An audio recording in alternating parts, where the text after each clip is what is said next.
अस्सलाम वालेकुम स्टूडेंट्स, मैं आमिर जावेद और हम लोग फिज़िक्स का यूनिट नंबर 10 हमने स्टार्ट कर रखा है simple harmonic motion and waves.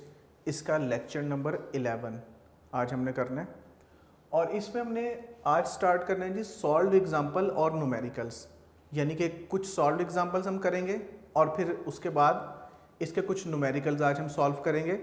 Students, numerical को सॉल्व करना भी एक आर्ट होता है, एक टेक्निक होती है। ये जस्ट एक मैथमेटिकल क्वेश्चन होता है जिसको आपने सॉल्व करना होता है। और फिज़िक्स में जो अब तक की कॉमन ऑब्जर्वेशन है, फिज़िक्स में देखा ये गया है कि बच्चे न्यूमेरिकल प्रॉब्लम से घबराते हैं।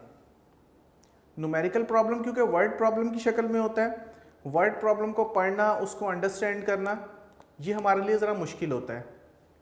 तो उसमें आप सबसे पहले ये करें कि सबसे पहले आपको फॉर्मूले बहुत अच्छे तरीके से याद होने चाहिए चैप्टर के, यानी कि चैप्टर में हर चैप्टर में 4 या 5 फार्मूले होते हैं जो आपने मतलब करने होते हैं। इसके अलावा और कोई फार्मूला नहीं होता। तो ये आपने बहुत अच्छे तरीके से फार्मूले याद करने हैं। जैसे कि इस चैप्टर में 2 या 3 फार्मूले रिपीट हो रहे हैं, हम साइड पे लिख लेते हैं, हमारे लिए बेहतर है कि एक फार्मूला इसमें हॉरिजॉन्टल मास स्प्रिंग सिस्टम के टाइम पीरियड का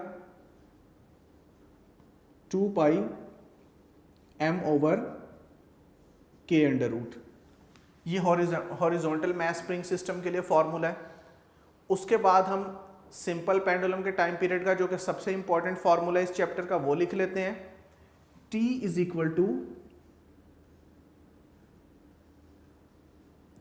2 pi l over g under root. इसके अलावा एक हमने इस चैप्टर में की है जी वेव इक्वेशन। वेव इक्वेशन हमारे लिए बहुत इंपॉर्टेंट है। v is equal to F lambda. Wave equation v is equal to F lambda. और एक हमें फ्रीक्वेंसी का formula f is equal to 1 over t, ये पता होना चाहिए। तो ये टोटल 4 फॉर्मूले हैं।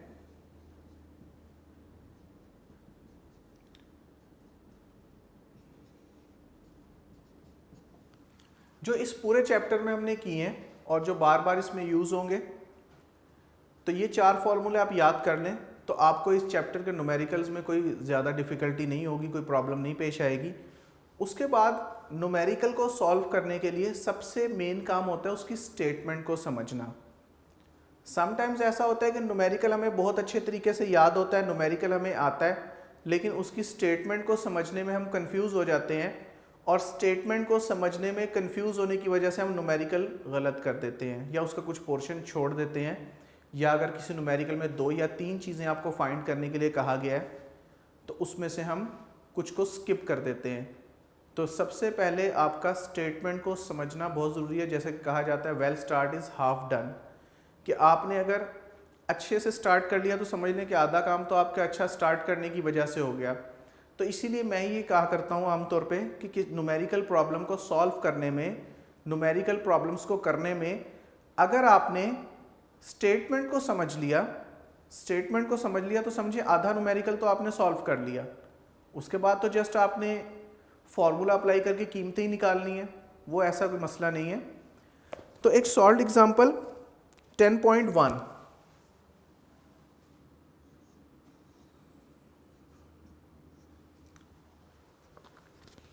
find the time period and frequency of simple pendulum 1 meter long at location where gravitational acceleration is equal to 10.0 metre per second square.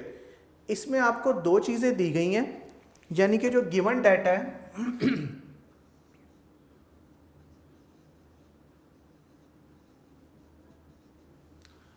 इसमें आपको 2 चीज़ें दी गई हैं। एक length of simple pendulum 1 metre, जिसको 1.0 मीटर लिखा गया, और एक जिस जगह पर आप ये एक्सपेरिमेंट कर रहे हैं वहाँ पर gravitational acceleration 10.0 metre per second square, यानी कि near the surface of the earth ही आप ये एक्सपेरिमेंट कर रहे हैं। और आपको पता है कि near the surface of the earth gravitational acceleration की वैल्यू 10 मीटर पर सेकंड स्क्वायर होती है। Near the surface of the earth gravitational acceleration की वैल्यू 10 मीटर पर सेकंड स्क्वायर होती है। और दो चीज़ें आपने कैलकुलेट करनी है टू फाइंड, जो आपने कैलकुलेट करना है,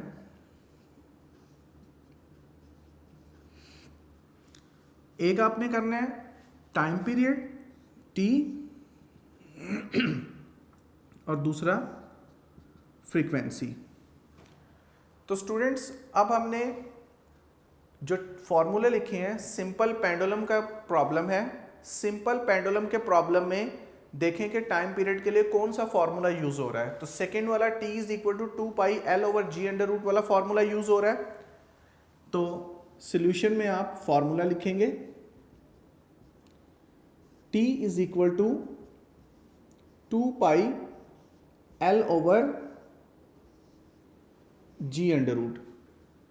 तो इसमें वैल्यूज पुट करें, 2 की वैल्यू, पाई की वैल्यू 3.14 या 22/7 होती है,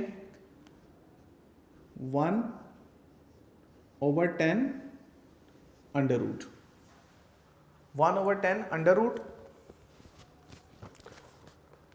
तो इसमें 2 इंटू 3.14, 1 को 10 पे डिवाइड करें 0.1 अंडर रूट, 1 को 10 पर डिवाइड करें 0.1 अंडर रूट। तो इसमें 6.28 मल्टीप्लाइड बाय 0.31। जब आप 0.1 का अंडर रूट लेते हैं तो 0.31 आता है। इनको मल्टीप्लाई करेंगे तो आंसर आ रहा है 1.99 second.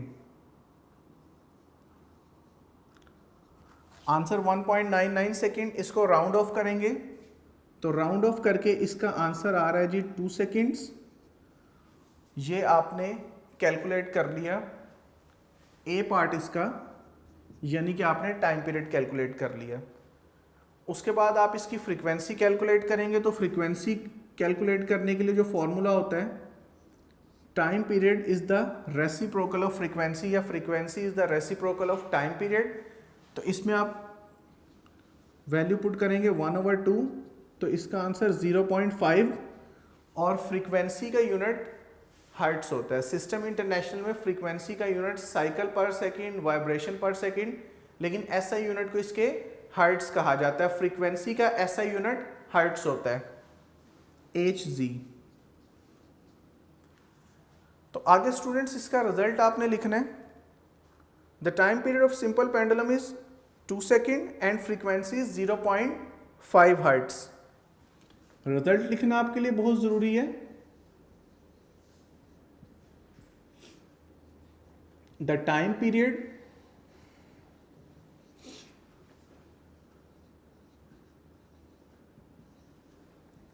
of simple pendulum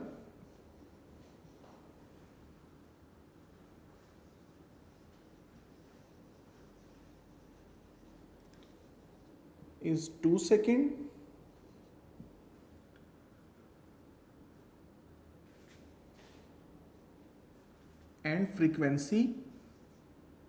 and its frequency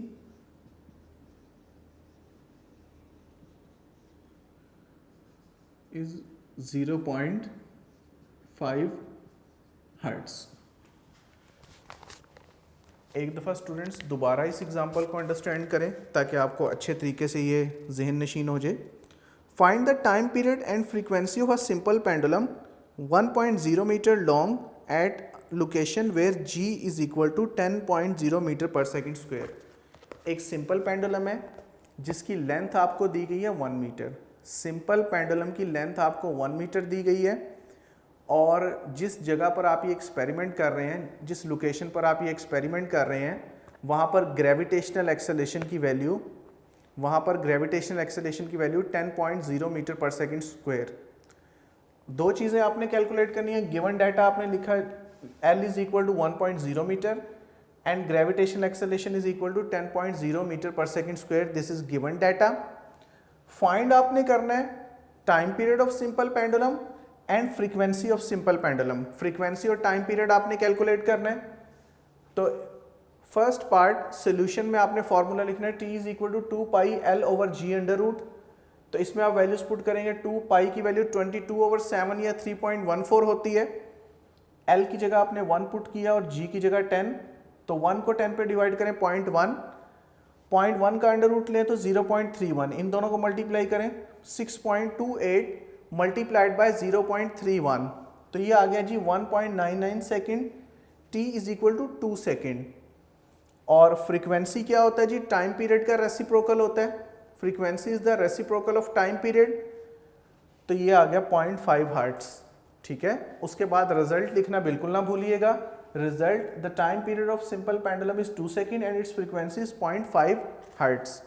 उसके बाद students example 10.2, a wave moves on a slinky with frequency 4 hertz and wavelength of 0.4 meter. What is the speed of the wave? बिल्कुल आसान example है और इस किस्म की एग्जाम्पल आपको शॉर्ट क्वेश्चन में आ जाती हैं, यानी कि इस किस्म का शॉर्ट क्वेश्चन आ जाता है। A wave moves on a slinky with frequency 4 hertz and wavelength of 0.4 meter.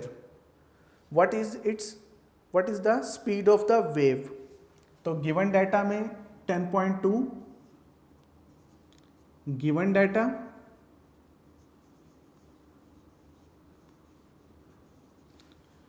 आपको फ्रीक्वेंसी दी गई है 4 hertz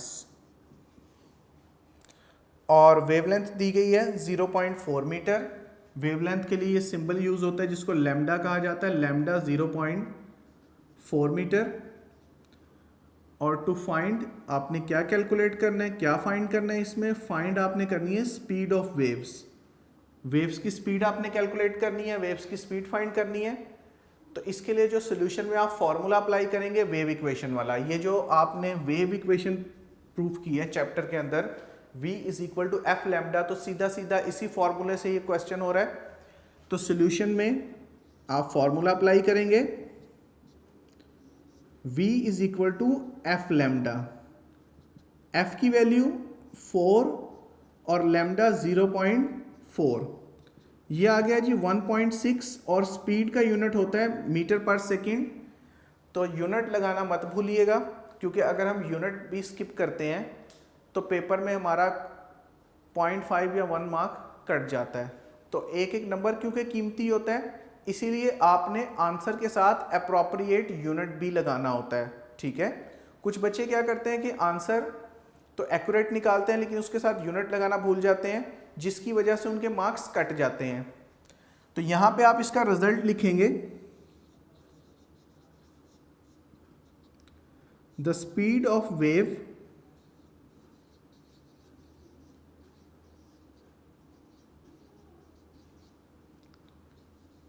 is 1.6 meter per second. The speed of wave is 1.6 meter per second.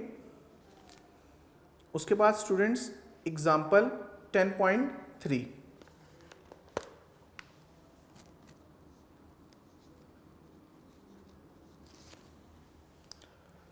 A student performs an experiment with waves in water. एक student ने एक experiment किया पानी की waves को लेकर। A student perform an experiment with waves in water, the student measures the wavelength of the wave to be 10 centimetre. अब इस स्टूडेंट ने वेवलेंथ गिवन डाटा, इसमें सबसे पहली चीज आपको दी जा रही है वेवलेंथ। इस स्टूडेंट ने वेव की वेवलेंथ कैलकुलेट की, lambda is equal to 10 centimetre, lambda is equal to 10 centimetre. अब सेंटीमीटर को हम मीटर में कन्वर्ट करेंगे, सेंटीमीटर को मीटर में कन्वर्ट करने के लिए 100 पर डिवाइड किया जाता है। तो ये चीज़ आप याद रखिए कि अगर हमने छोटे से बड़े यूनिट में जाना है तो हम डिवाइड करेंगे, अगर बड़े से छोटे यूनिट में आना है तो मल्टीप्लाई करेंगे। सेंटीमीटर एक लेंथ का छोटा यूनिट है, लेकिन सिस्टम इंटरनेशनल में लेंथ का यूनिट सेंटीमीटर नहीं बल्कि मीटर लिया जाता है। सिस्टम इंटरनेशनल में लेंथ का यूनिट सेंटीमीटर की बजाय मीटर लिया जाता है। इस वजह से छोटे से बड़े यूनिट में जाना तो हम डिवाइड करेंगे, 1 metre is equal to 100 centimetre. तो ये चीज़ करना मत भूलिए, क्योंकि डाटा में ही अगर हम प्रॉपर यूनिट कन्वर्जन नहीं करते, सही तरह से यूनिट्स को कन्वर्ट नहीं करते, तो हमारा आंसर उससे गलत आ जाता है, हमारा आंसर गलत हो जाता है और एक छोटी सी गलती की वजह से पूरे न्यूमेरिकल के मार्क्स नहीं मिलते।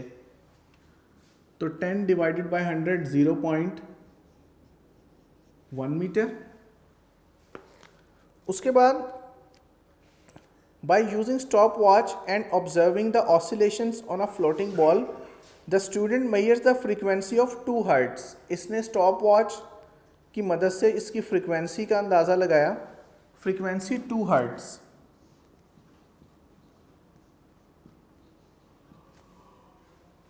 If the student start a wave in one part of a tank of water, how long will it take the wave to reach the opposite side of the tank 2 metre away. तो students distance आपको दिया गया है 2 metre, यानी कि ripple tank के या जिस टैंक में भी एक्सपेरिमेंट हो रहा है उस टैंक के एक सिरे से दूसरे सिरे तक का जो डिस्टेंस होता है वो 2 मीटर आपको दिया गया है। तो एक सिरे से दूसरे सिरे तक इस वेव को जाने में कितना टाइम लगेगा। तो इसमें 2 चीज़ें आपने कैलकुलेट करनी है, एक स्पीड, और स्पीड के साथ साथ आपने टाइम टेकन कैलकुलेट करना है, स्पीड के साथ टाइम टेकन। तो स्टूडेंट्स जो आपको फाइंड करना है, टू फाइंड वेव की स्पीड और वेव को 2 मीटर डिस्टेंस कवर करने में कितना टाइम लगेगा।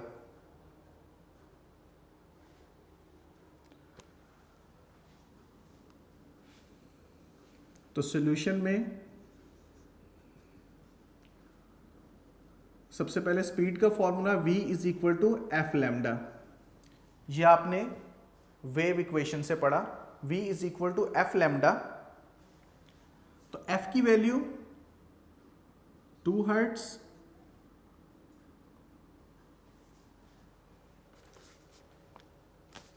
और वेवलेंथ 0.1 मीटर। तो स्पीड आ गई इसकी 2 metre per second. 2 metre per second is speed of the wave. अब आपने टाइम कैलकुलेट करना है, तो एक स्पीड का फॉर्मूला वेव इक्वेशन से हमने लिया v is equal to F lambda, लेकिन स्पीड का एक बेसिक फॉर्मूला भी होता है जो हमने 9th क्लास के स्टार्ट में पढ़ा था, speed is equal to distance over time. v is equal to s over t। अब इस फॉर्मूले को हम रीअरेंज करेंगे, तो time is equal to distance over speed. Time is equal to distance over speed, तो इसमें वैल्यूज पुट करें। डिस्टेंस 2 मीटर,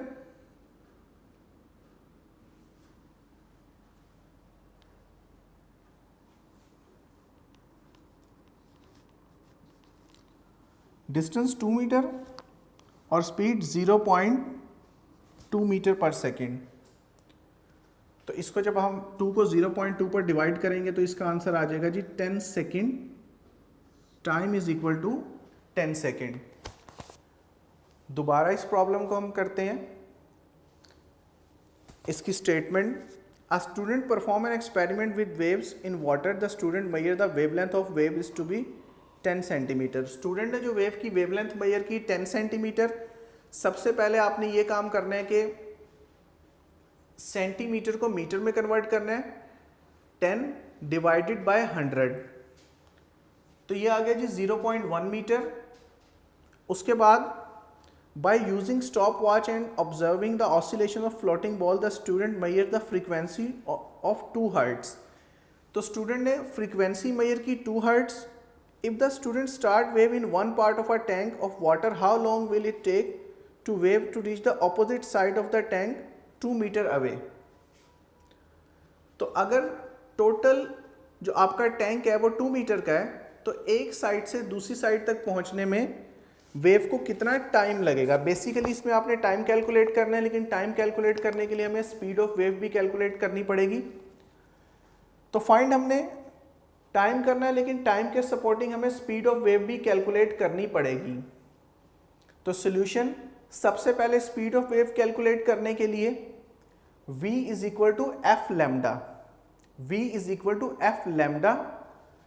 तो f की वैल्यू 2, लैम्डा 0.1, तो ये मल्टीप्लाई करेंगे 0.2 metre per second, 0.2 metre per second, this is the speed of wave. और उसके बाद स्पीड का जो बेसिक फॉर्मूला होता है, जो हमने 9th क्लास में पढ़ रखा है, speed is equal to distance over time. तो इस फॉर्मूले को हम रीअरेंज करें, जब इस फॉर्मूले को हम रीअरेंज करेंगे तो t is equal to distance over speed. तो t में डिस्टेंस की value 2 metre, speed 0.2 metre per second, तो इसको डिवाइड करेंगे तो 10 सेकेंड इसका आंसर आएगा। इसका मतलब ये हुआ कि 2 मीटर लॉन्ग टब कैलकुलेट करने में, 2 मीटर लॉन्ग डिस्टेंस कवर करने में, 2 मीटर का डिस्टेंस कवर करने में इसको टाइम लगेगा 10 सेकेंड। तो इसका रिजल्ट आप लिखेंगे, the wave with speed of 0.2 metre per second will reach the opposite side of the tank in 10 second. यहां पे आप इसका रिजल्ट लिख लें।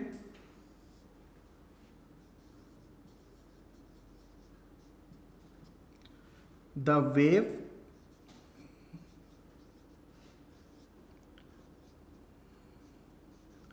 with speed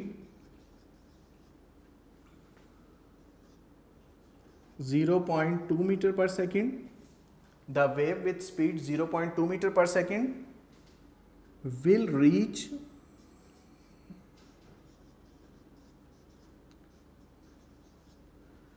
the opposite side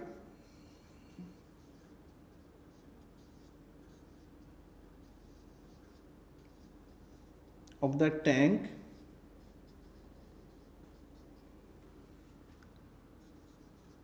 in 10 seconds. The wave with speed 0.2 metre per second, यहाँ पर हमने speed भी मेंशन कर दी कि वेव्स जब 0.2 मीटर पर सेकेंड की स्पीड से मूव करती हैं तो उसे टैंक के दूसरे सिरे तक, दूसरे किनारे तक पहुँचने में 10 सेकेंड का टाइम लगता है। ठीक है, तो स्टूडेंट्स ये सॉल्व एग्जाम्पल ख़त्म हो गई हैं। अब हम इसके बाद इस चैप्टर की न्यूमेरिकल प्रॉब्लम स्टार्ट करने लगे हैं। न्यूमेरिकल प्रॉब्लम क्योंकि बुक में सॉल्व नहीं होती, इसे आपने बड़े ध्यान से समझना है, इसको सॉल्व करना है। और बेहतर यह है कि हर न्यूमेरिकल प्रॉब्लम समझने के बाद उसे अच्छे तरीके से पहले समझ के अपनी कॉपी पर खुद सॉल्व करना है और खुद उसको लिखना है। स्टूडेंट्स, अब हम इसके न्यूमेरिकल प्रॉब्लम स्टार्ट करते हैं यूनिट नंबर 10 के। तो पहला न्यूमेरिकल 2 पार्ट्स पर मुश्तमिल है। ये आपने बड़े ध्यान से देखना है क्योंकि ये बोर्ड में 2014 और 15 में आ चुका है। इसके दोनों पार्ट्स हैं, बारी बारी हम सॉल्व करेंगे। न्यूमेरिकल प्रॉब्लम्स,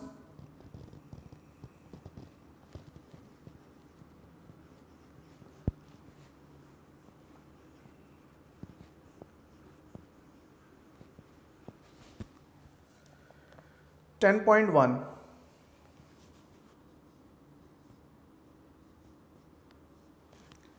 सबसे पहला काम होता है स्टूडेंट्स न्यूमेरिकल में को समझने के लिए उसका अच्छी तरह उसकी स्टेटमेंट को रीड करना और स्टेटमेंट को रीड करने के बाद उसका डाटा लिखना। ये सबसे पहला काम होता है।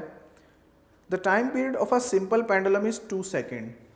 सबसे पहली चीज़, गिवन में आपको कह रहा है कि एक सिंपल पेंडुलम जिसका टाइम पीरियड 2 सेकेंड है। गिवन डाटा,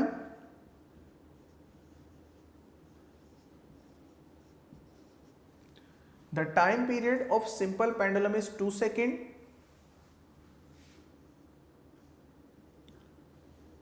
सिंपल पेंडुलम का time period 2 second. What will be its length on the earth. Earth surface पर इसकी लेंथ आपने कैलकुलेट करनी है। What will be its length on the moon, और इसका बी पार्ट है मून की सरफेस पर भी आपने इसकी लेंथ कैलकुलेट करनी है। तो स्टूडेंट्स, ये न्यूमेरिकल 2014 और 2015 में आपको आ चुका है। The time period of a simple pendulum is 2 second. What will be its length on the अर्थ. इसका ए पार्ट कि इसकी अर्थ पर लेंथ क्या होगी. What will be its length on the moon, और मून पर इसकी लेंथ क्या होगी. If GM means gravitational acceleration on the surface of moon. GM mean gravitational acceleration on the surface of moon is equal to GE. GE means gravitational acceleration on the surface of the earth over 6. यानी moon पर जो gravity की value होती है वो अर्थ पर gravity की value से 6 टाइम्स लेस होती है, यानी कि उसका 1/6 होती है. Where gravitational acceleration on the earth is 10 metre per second square. तो इसका बेहतर है कि पार्ट्स में ही इसको डिवाइड कर लें. सबसे पहले ए पार्ट में वो आपको दे रहे हैं g gravitational acceleration on the surface of the earth 10 metre per second square. Gravitational acceleration on the surface of the earth 10 metre per second square. आपने फाइंड करनी है length of simple pendulum on the surface of the earth. L means length, और साथ में हमने छोटा सा subscript में इसके E डाला है. E का मतलब length of the simple pendulum on the surface of the earth. Length of simple pendulum on the surface of the अर्थ. इसके लिए सोल्यूशन में सबसे पहले हम इसका फॉर्मूला लिखेंगे. T इज इक्वल टू, अब T के साथ भी छोटा सा E लिखना पड़ेगा क्योंकि time period on the surface of the earth. T is equal to 2 pi LE over GE. Students, हम नॉर्मली इस किस्म की डिफरेंशिएशन नहीं करते, यानी कि ये L के साथ, G के साथ, T के साथ E वगैरह नहीं लिखते. लेकिन क्योंकि इस न्यूमेरिकल में 2 पार्ट्स हैं, एक अर्थ के लिए एक मून के लिए, तो उन दोनों को डिफरेंशिएट करने के लिए हमने L के साथ E और M वगैरह की जो डिफरेंशिएशन है वो की है. अब बेसिक फॉर्मूला आपने टाइम पीरियड का लिख लिया. T is equal to 2 pi L over G under root, और साथ इसके E लिख रहे हैं अर्थ और मून को डिफरेंशिएट करने के लिए. अब आप लोग देख रहे हैं कि जो चीज़ हमने कैलकुलेट करनी है वो अंडर रूट के अंदर है, स्क्वायर रूट के अंदर है. जो चीज़ हमने कैलकुलेट करनी है वो स्क्वायर रूट के अंदर है. तो पहले हमने इसको सॉल्व करना है. स्क्वायर रूट को ख़त्म करने के लिए taking square to both sides,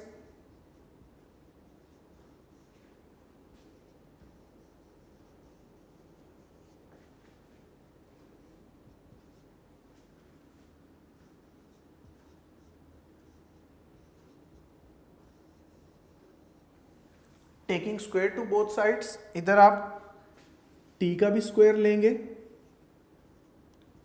2 का स्क्वायर 4, पाई का स्क्वायर पाई स्क्वायर, और यहां पर क्या होगा कि स्क्वायर और स्क्वायर रूट आपस में कैंसिल हो जाएंगे, यानी कि LE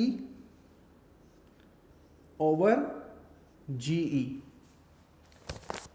इस स्टेप में क्या हुआ कि स्क्वायर और स्क्वायर रूट आपस में कैंसिल हो गए, यानी कि taking square root to both sides, आपने इस इक्वेशन की दोनों साइड्स का स्क्वायर लिया.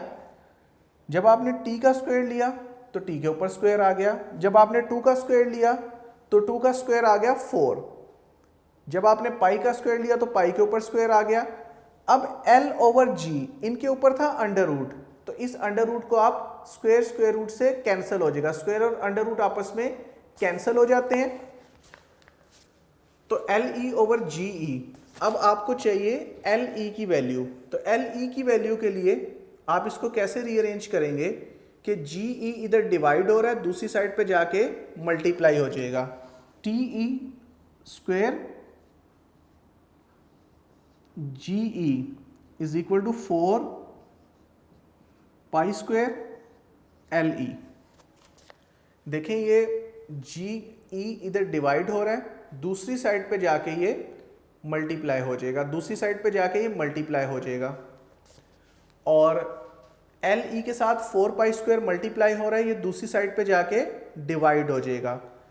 एल ई के साथ 4 पाई स्क्वायर मल्टीप्लाई हो रहा है, ये दूसरी साइड पे जाके डिवाइड हो जाएगा। तो T square T E square into G E over 4 pi square is equal to L ई।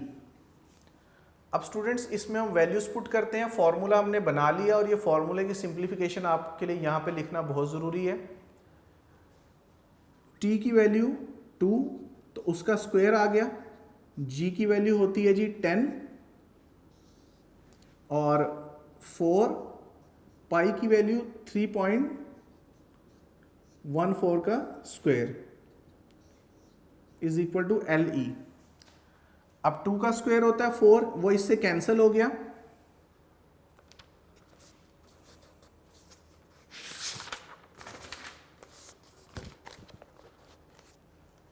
और इसको सिंप्लीफाई करने के बाद एल ई की वैल्यू आ रही है 1.02 मीटर।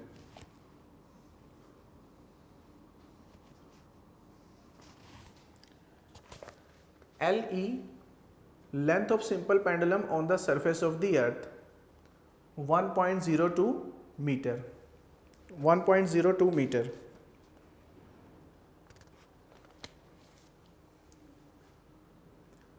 तो ये इसका ए पार्ट सॉल्व हो गया। सबसे पहले एक सिंपल पेंडुलम की लेंथ का टाइम, सिंपल पेंडुलम का टाइम पीरियड 2 सेकेंड, अर्थ सरफेस पर ग्रेविटेशनल एक्सेलरेशन होता है 10 मीटर पर सेकेंड स्क्वायर। तो find its length on the अर्थ। इसकी लेंथ अर्थ पर कैलकुलेट करनी है। अर्थ पर इसकी लेंथ कैलकुलेट करने के लिए फॉर्मूला हमने अप्लाई किया सोल्यूशन में, फाइंड हमने करनी है length on the earth. Formula हमने अप्लाई किया T E is equal to 2 pi L E over G E under root. T E is equal to 2 pi L E over G E under root. अब हमें length of simple pendulum calculate करनी है। Simple pendulum की length calculate करनी है on the surface of the earth. जो चीज़ हमें कैलकुलेट करनी है वो स्क्वायर रूट के अंदर है, तो हमें स्क्वायर रूट को ख़त्म करने के लिए ऑब्वियसली स्क्वायर लेना पड़ेगा। तो हमने लिखा है जी taking square to both sides. Both sides हमने स्क्वायर लिया। तो इसको देखिए टी ई की जगह उसका स्क्वायर आ गया, यानी कि यहाँ पे हमने स्क्वायर लिया। ये 2 उसका स्क्वायर 4 पाई का square pi square L E over G E. ये क्योंकि अंडर रूट के अंदर थे, अंडर रूट और स्क्वायर एक दूसरे को कैंसिल कर देते हैं, यानी कि स्क्वायर और स्क्वायर रूट एक दूसरे को कैंसिल कर देते हैं। यहाँ पे आ गया g T E square is equal to 4 pi square L E over G E. अब ये जी ई इधर डिवाइड हो रहा है, दूसरी साइड पे जाके मल्टीप्लाई हो जाएगा। T E square into G E is equal to 4 pi square L E, 4 pi square L E. अब ये 4 पाई स्क्वायर एल ई के साथ मल्टीप्लाई हो रहा है, दूसरी साइड पे आकर डिवाइड हो जाएगा। तो फॉर्मूला बन गया टी ई स्क्वायर जी ई ओवर 4 पाई स्क्वायर। तो ये टी स्क्वायर 2 का स्क्वायर, जी की जगह 10, 4 और पाई की जगह 3.14 का स्क्वायर एल ई। तो ये 2 का स्क्वायर 4 होता है, 4 4 से कैंसिल हो गया। स्टूडेंट्स अब जब आप इसको कैलकुलेटर से खुद सॉल्व करेंगे तो अगर आप इसको 10 को डिवाइड करते हैं 3.14 के स्क्वायर के साथ डिवाइड करते हैं तो इसका आंसर 1.01 समथिंग आएगा, एक्यूरेट बुक वाला नहीं आएगा। तो यहाँ पर आपने करना ये है बुक वाला आंसर लाने के लिए कि ये जो 3.14 का स्क्वायर है, 3.14 के स्क्वायर को आपने जो इसकी एक्चुअल वैल्यू आ रही है वो लिए बगैर 3 का स्क्वायर 9 कर लेना, यानी कि 10 को 9 पे डिवाइड करेंगे तब कहीं जाके हमारा ये बुक वाला आंसर आ जाता है। ये छोटी सी मिस्टेक यहाँ पे है जो मतलब इस बुक में भी है, पिछली बुक में भी थी, कि जब आप इसको 10 को 3.14 के स्क्वायर पर डिवाइड करते हैं तो एक्चुअली आता है 1.014, जो राउंड ऑफ होकर 1.02 नहीं होता। लेकिन उसमें ये किया गया है कि ये जो 3.14 है का स्क्वायर है 9 पॉइंट समथिंग इसका आंसर आएगा। आप जो पॉइंट के बाद वाली वैल्यूज है उसको स्किप कर दें, 10 को 9 पर डिवाइड करें तो ये तकरीबन 1.02 आ जाता है। तो इसमें आपने परेशान नहीं होना, ये आंसर अगर आप 1.014 निकाल लें तब भी ठीक है, 1.02 निकाल लें तब भी ठीक है, it's not a big deal. अब हम इसका बी पार्ट करते हैं। स्टूडेंट्स, इसके बी पार्ट में हमें ये कहता है कि टाइम पीरियड ये 2 सेकेंड ही रहेगा, मून सरफेस पर भी टाइम पीरियड 2 सेकेंड, जबकि मून की सरफेस पर जो ग्रेविटेशनल एक्सेलरेशन की वैल्यू है वो अर्थ की सरफेस पर जो ग्रेविटेशनल एक्सेलरेशन की वैल्यू होती है उसको 6 पर डिवाइड करने से आती है। यानी कि ये रिलेशन आपको दिया गया GM, यानी कि gravitational acceleration on the surface of the moon is equal to GE gravitational acceleration on the surface of the earth over 6। तो आप इसमें वैल्यूज पुट करें, 10 डिवाइडेड बाय 6, तो ये आ रहा है जी 1.67 मीटर पर सेकेंड स्क्वायर। अब यहाँ पे भी थोड़ा सा फर्क आ रहा है इसकी गिवन वैल्यू में। 9th क्लास में जो आपने जी की वैल्यू मून सरफेस पर पड़ी थी 1.62 मीटर पर सेकेंड स्क्वायर पड़ी थी, लेकिन यहाँ पर ये 1.67 मीटर पर सेकेंड स्क्वायर आ रहा है। तो आपने कैलकुलेट करना है to find length on the surface of moon. Length on the surface of moon, एक चीज टाइम पीरियड तो ये भी 2 सेकेंड ही है। ग्रेविटेशनल एक्सेलरेशन मून की सरफेस पर जो है वो अर्थ की सरफेस पर जो ग्रेविटेशनल एक्सेलरेशन था उसको 6 पर डिवाइड करने से आता है। GM is equal to GE over 6, ये रिलेशन आपको गिवन है, आपने अपने पास से नहीं लिखा। तो 10 over 6 1.67 metre per second square length on the surface of moon. उसके लिए फॉर्मूला आप वही यूज कर लें सोल्यूशन में जो आपने अभी अभी अर्थ के लिए ड्राइव किया है। सोल्यूशन इसका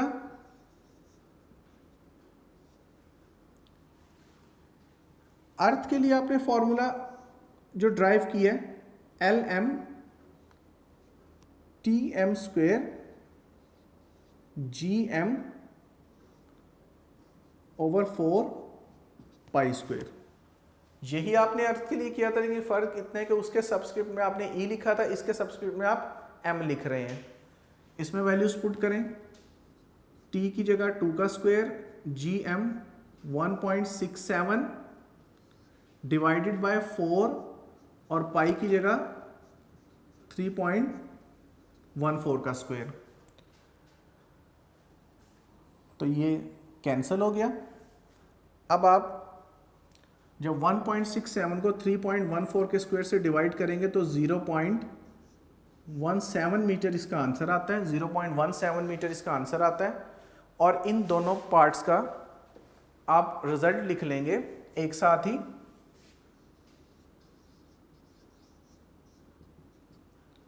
the length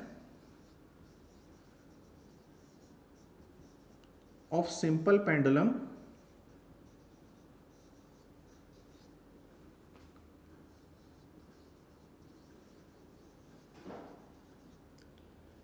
on the earth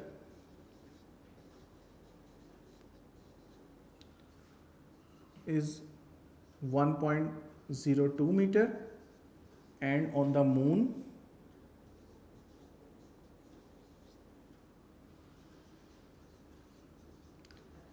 is 0.17 metre.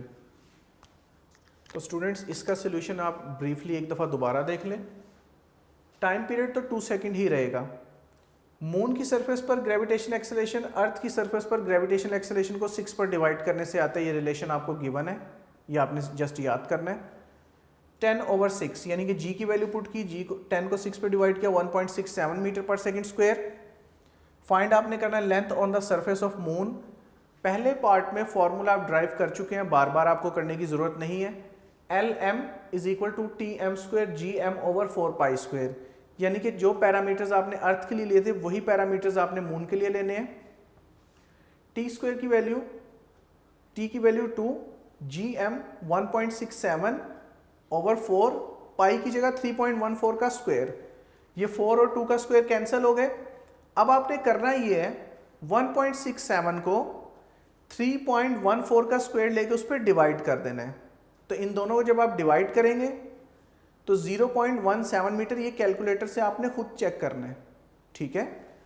तो अब आपने स्टूडेंट्स ये करना है कि जितने मैंने न्यूमेरिकल्स और एग्जाम्पल करवाई हैं उनको खुद एक एक बार दो बार अच्छे तरीके से करना है ताकि ये आपको समझ आ जाए। नेक्स्ट हम अगले लेक्चर में मज़ीद इसके न्यूमेरिकल सॉल्व करेंगे और इसके न्यूमेरिकल को करेंगे। तब तक के लिए अल्लाह हाफिज़, स्टे होम, स्टे सेफ।